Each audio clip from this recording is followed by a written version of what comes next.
Hello, hi guys! Magandang hapon sa inyong lahat.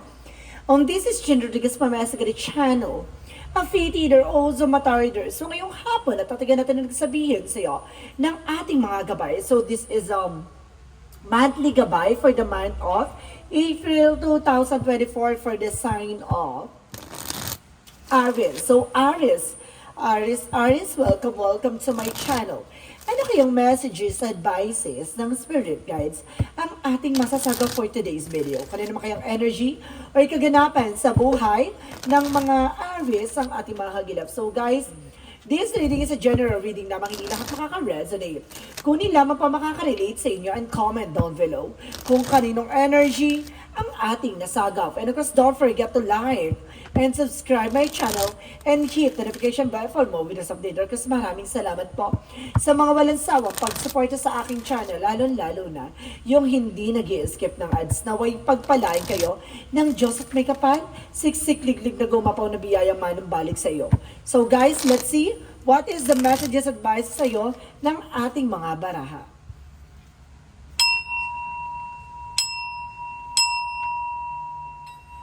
So, let's see what is the messages, advices sa'yo ng ating mga baraha.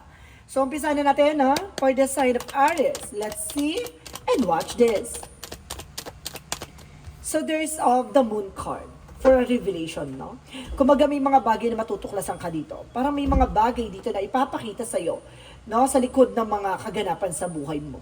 Parang let's see, no? There's a happiness na nag-i-enjoy sila, no? And kasi sinasabi dito, there's some strangers out there na sinasabi na there's an information na, kumbaga, maraming taong nasa likod mo na hindi mo pa lubusang kilala pero ngayon makikilala mo na. Parang ganon. Diyos ko, there's a lot of mystery. And of course, there's the Three of Pentacles. So see, talaga sinabi talaga ng pakikipag-ugnayan. So yung makikipag-collaborate, no? Yung pakikipag-usap at talakayan. So, kanino kaya yan, no? Yung mga taong nakakausap nyo, yung mga taong nakakasama nyo, na yun pala ay may lihim na hindi maganda or may lihim na intensyon, no? So, there's a stranger, so it means talaga there's a positive, there's a negative plan. And because there's a King of Pentacles, so kailangan maging practical ka dito. So either na maaaring marami nakatago dyan na kumbaga may mga binabalak sa'yo na manghira, mangutang, no? Or either may binabalak sa'yo na lokohin ka, or may mga bagay binabalak sa'yo na traidoring ka. No, kumbaga marami kasing kaugnayan dyan. Because let's see, and because there's an Empress card for a renewal, no? Magkakaroon ka ng bagong eksena, no? Bagong negosyo, bagong hanap buhay. And of course, let's see additional messages. So there's a Four of Pentacles to protect your power, protect your energy, saving money. Ha? Kailangan nyo magtipid.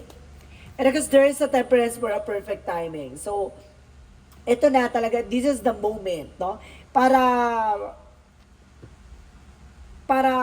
malaman mo ang kahalagahan ng bawat pinagtatrabahuhan mo.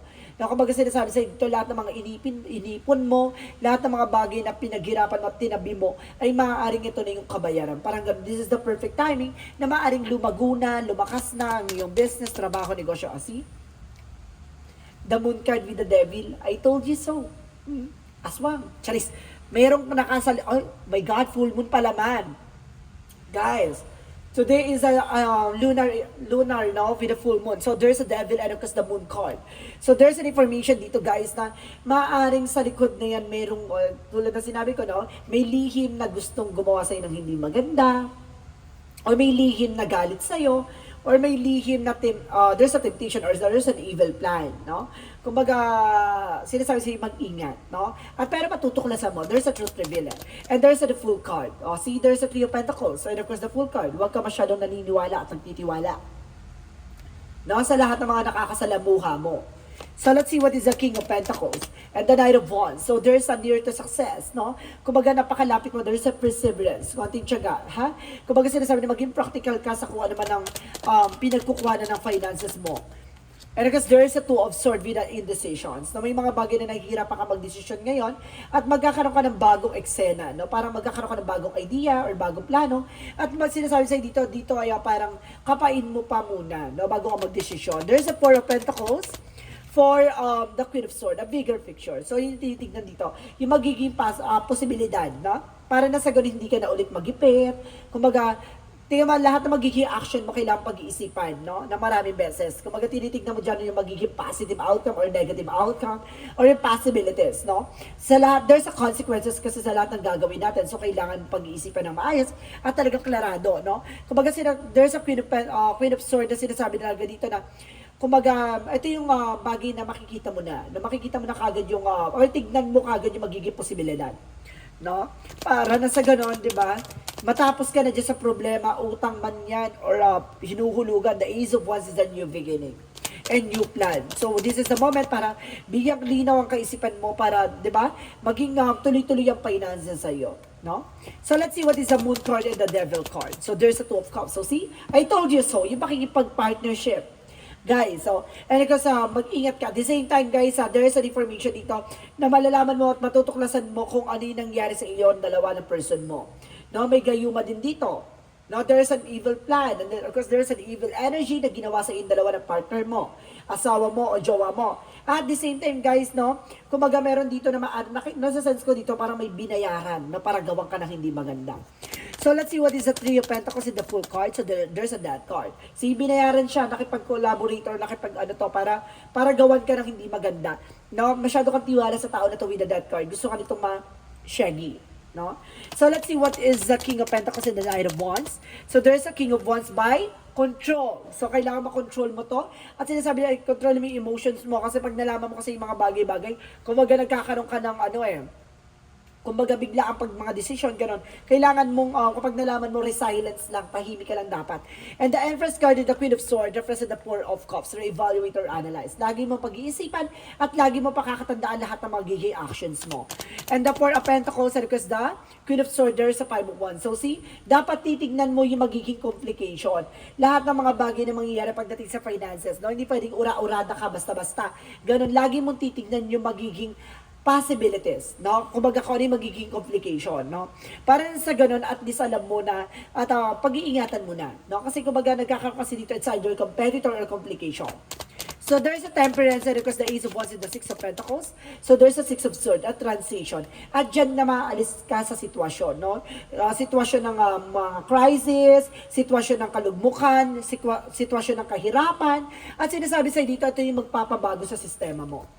So let's see, additional messages for the outcome is the Knight of Swords. Anxiety, stress, deception, depression.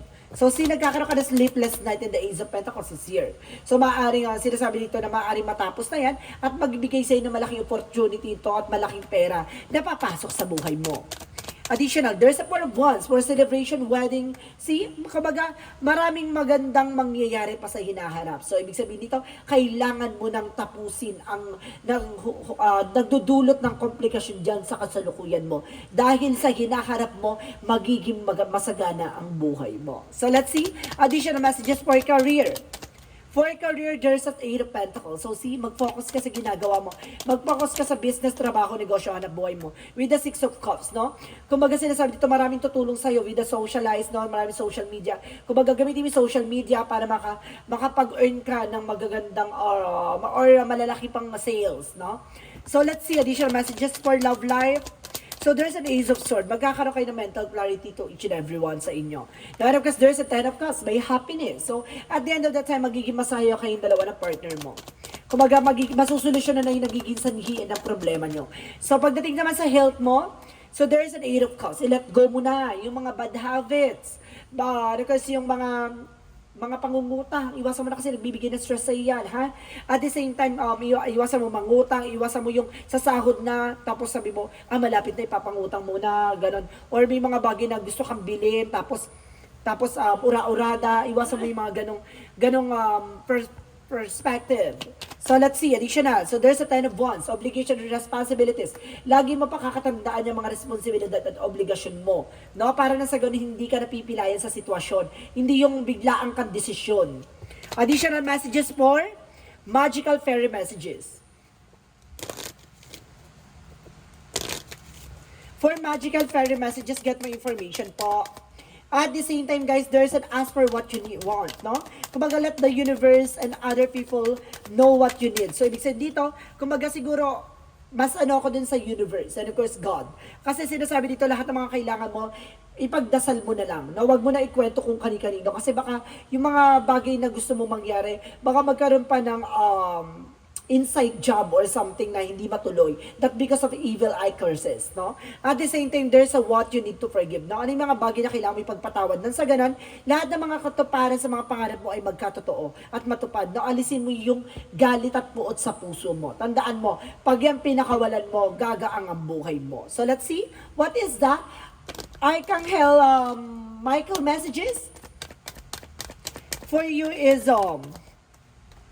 this is, see, this situation is already resolved. So some of you guys, tapos na. Tapos na yung usapan sa pangungutang, usapan sa utangan, usapan sa mga luho-luho, tapos na. And there's an eternal love. So mayroon ditong wagas na pag-ibig. Diba? So, there's an everlasting promises.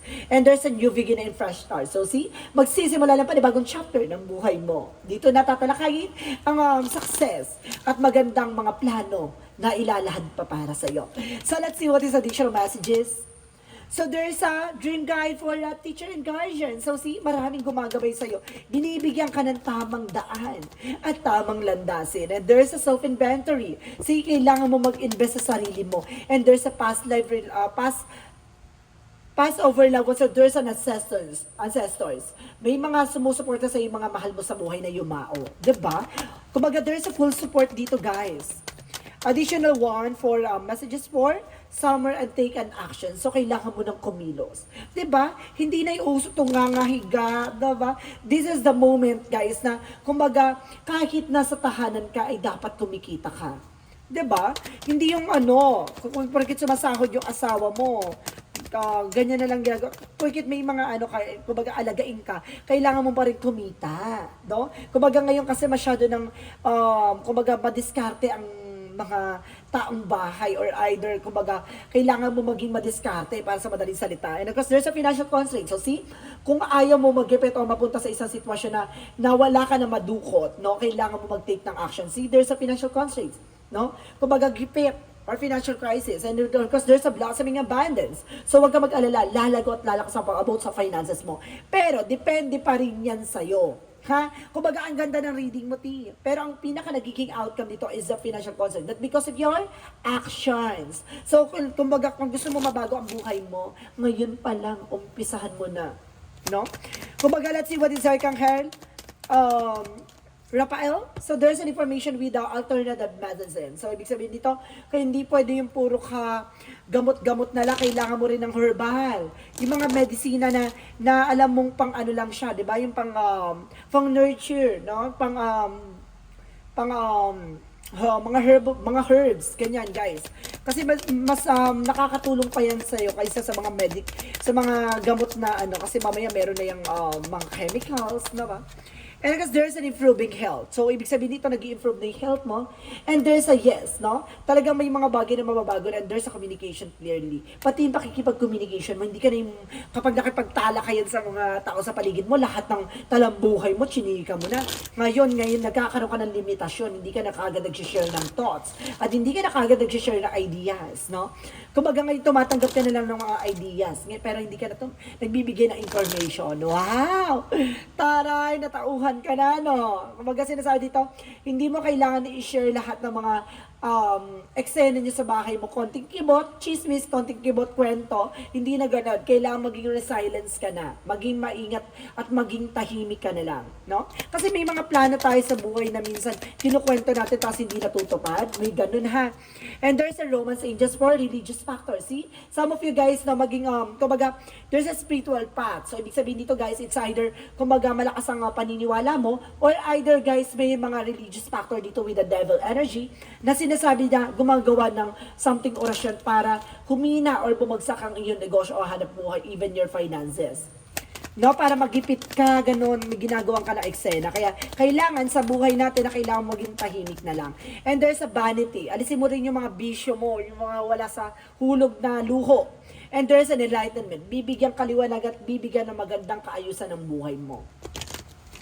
So let's see what is additional messages. And there's a trouble, guys, no? Kumbaga maraming trouble dito, maraming ganap.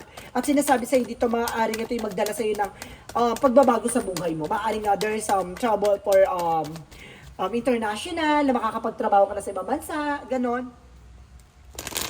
So let's see what is our Monsology. For Monsology represent what?